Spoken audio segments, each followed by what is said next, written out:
Pernah? Oh, pernah dong. Iya pernah. Pernah. Moderasi, setahu saya sih artinya tengah-tengah gitu ya, nggak condong ke kanan juga nggak condong ke kiri.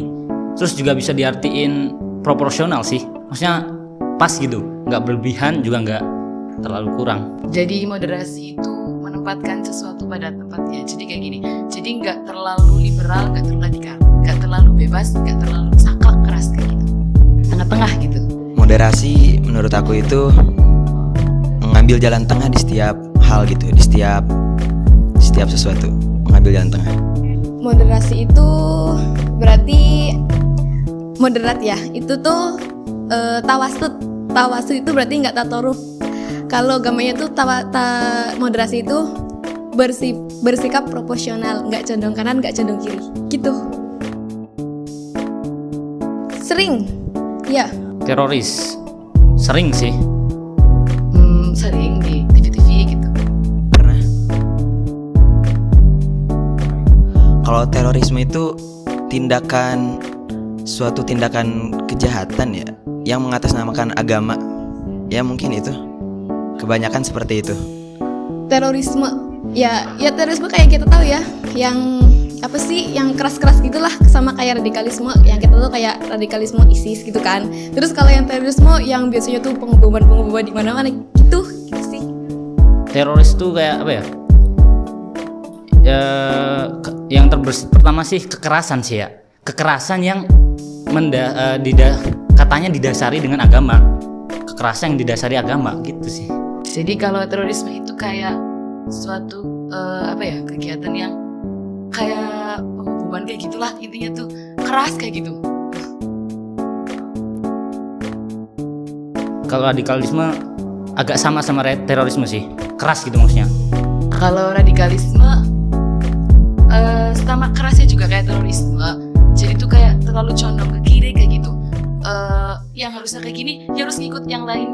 Yang harusnya kayak gini, berarti yang lain tuh harus ikut kayak gitu. Kalau radikalisme fanatik akan suatu pemahaman. Radikalisme ya radikal gitu, nggak terlalu berlebihan kayak gitu. Nggak setuju sih. Kan ya di sini ya kita hidup di Indonesia, katanya negara demokrasi. Demokrasi itu bebas berpendapat. Masa beda pendapat disalahin? Enggak. Ya kan setiap orang bebas berpendapat kan. Ini pendapatnya pendapat agama. Kalau kan di Islam juga kan banyak perbedaan-perbedaan. Kan ada beberapa madhab. Jadi kalau misalkan ada perbedaan ya selagi masih bisa toleransi, kenapa enggak? Jadi untuk menyalahkan perbedaan agama itu enggak, saya enggak setuju. Menurut aku itu hal yang tidak benar, tapi menurut mereka mungkin benar. Karena sebenarnya dalam berpendapat itu bebas ya. Seperti adanya dikotomi ilmu itu sebenarnya ada, cuman yang harus di garis bawah itu menyamakan. Oh, enggak dong. Karena perbedaan dalam Islam kan rahmat kan ya.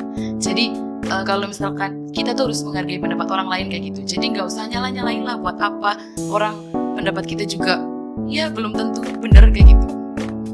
Sebenarnya kayak dikotomi ilmu itu ada, tapi yang perbedaan itu ada.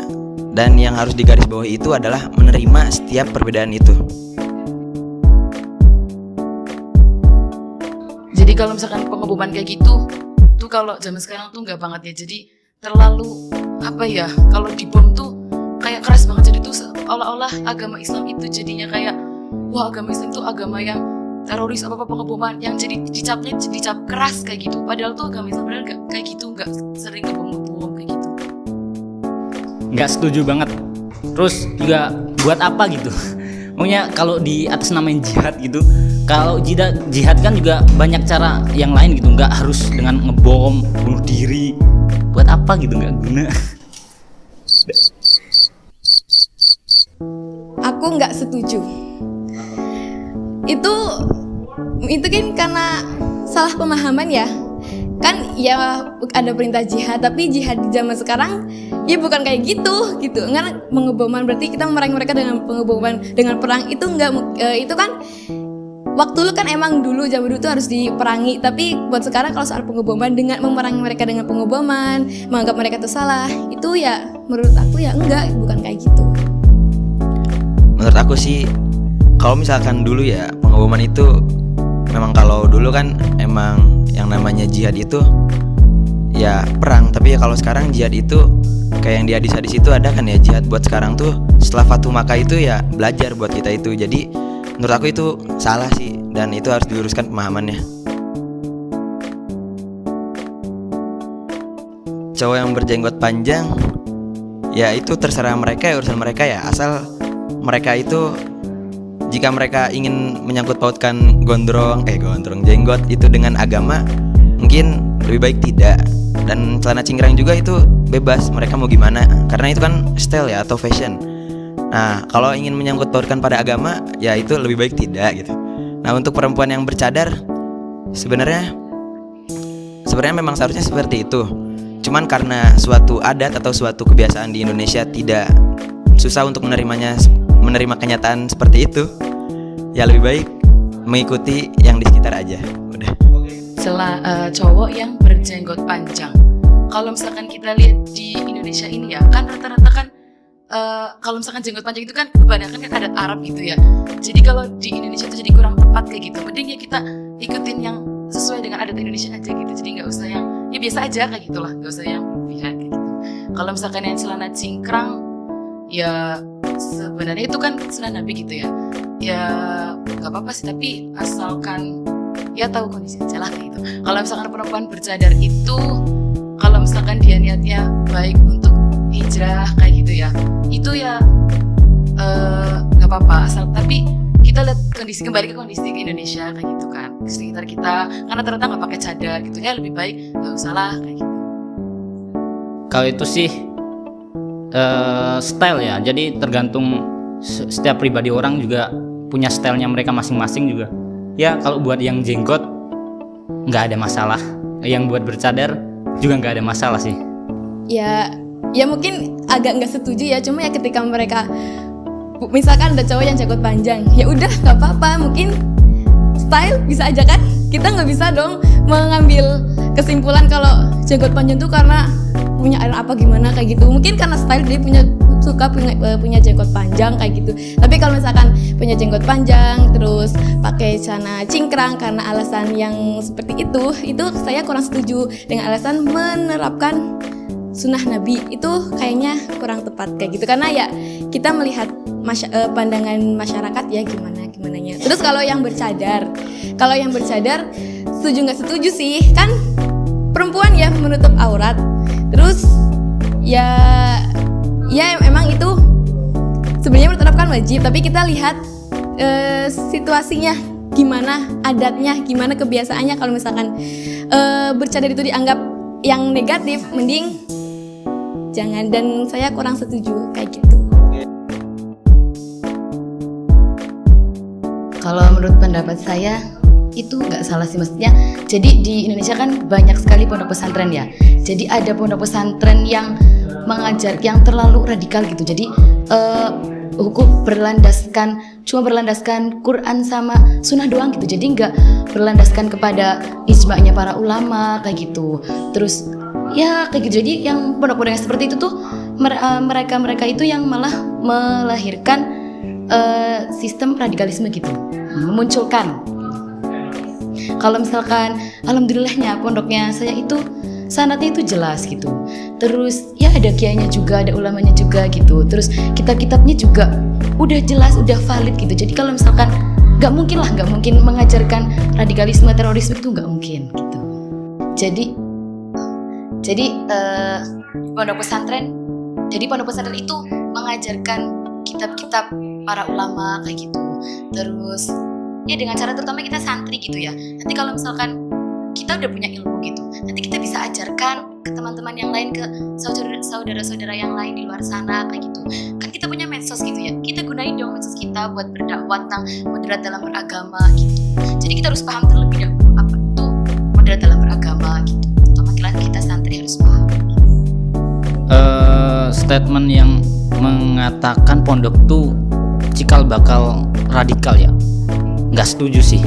Maksudnya kan kalau di pondok ya, kebanyakan pondok di Indonesia itu mengajarkan yang bukan semuanya ya kebanyakan, nggak semua tapi kebanyakan pondok di Indonesia tuh ngajarin ya ahlussunnah, yang ahlussunnah wal jamaah, dan juga yang nggak terlalu radikal. Emang nggak ada pendidikan radikal, emang ya mungkin beberapa pondok di Indonesia ada, tapi kebanyakan sih enggak.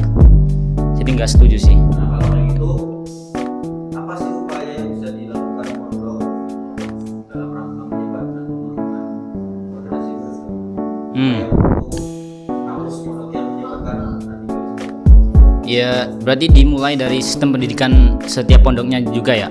Maksudnya kalau sistem pendidikannya juga udah bagus, terus santrinya yang mondok di situ pasti hasilnya juga bagus. Juga mereka bisa menyebarkan tentang moderasi beragama itu apa. Jadi nggak bakal ada lagi radikalisme di Indonesia. Pertama sebenarnya aku nggak setuju ya, cuma emang kita tuh nggak bisa menafikan karena banyaknya pondok di Indonesia terutama itu ada beberapa pesantren yang memang agak yang lebih condong ke kanan ataupun ke kiri, sehingga mereka itu bisa melahirkan sosok-sosok yang bisa dibilang punya jiwa radikal kayak gitu.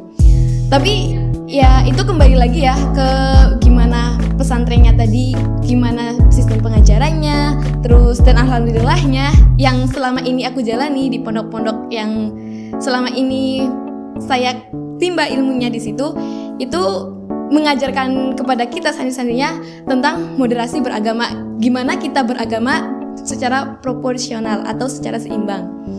Seperti itu. Jadi sebenarnya nggak semua pondok itu bisa melahirkan sosok yang radikal, yang mengajarkan radikal-radikal yang seperti itu. Oke. Nah sekarang berarti gimana sih? Apa sih dalam bentuk apa gitu? Pondok itu supaya bisa berkontribusi dalam rangka menyebarkan atau menumbuhkan pemikiran yang moderat. Kontribusi pesantren untuk memunculkan moderasi beragama, agama yang moderat. Ya pertama otomatis pembelajarannya ya harus sesuai dengan harus punya sanad tuh. Jadi yang misalkan ya pembelajarannya juga harus sesuai dengan yang kita alami sekarang. Jadi apa yang kita pemahaman agama kita juga harus memahami situasinya seperti apa kayak gitu.